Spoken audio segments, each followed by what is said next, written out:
And now, the story behind the trail, with the author, Robin Bartlett. I joined the 1st Cavalry Division in May 1968. I was a combat infantry platoon leader. I was a first lieutenant, 22 years old, and the second oldest person in my platoon. For the next 7 months, I led 28 infantrymen along the demilitarized zone in Vietnam.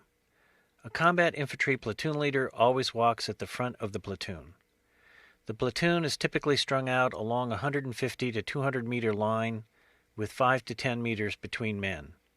It is the worst tactical formation because it poses the highest risk to the men at the front of the line. I carried one of the first Instamatic Kodak autofocus cameras, wrapped in plastic and shoved in a spare ammunition pouch. I took many of the photographs shown in this program.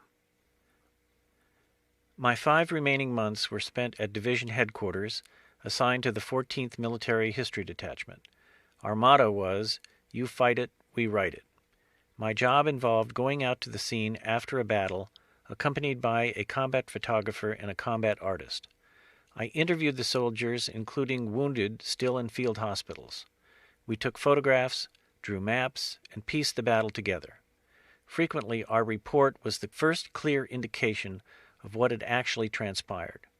Even the generals flying overhead in their command and control helicopters did not understand what was happening on the ground, especially when the contact occurred at night.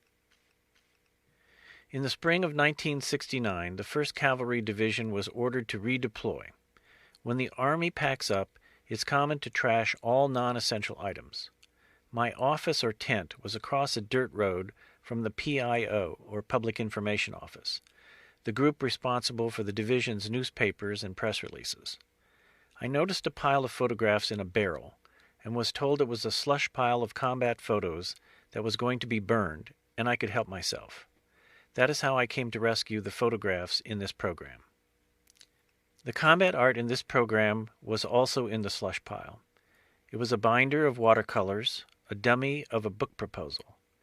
The top brass had turned the proposal down because the topic, men killed in combat, was considered to be too dark for publication.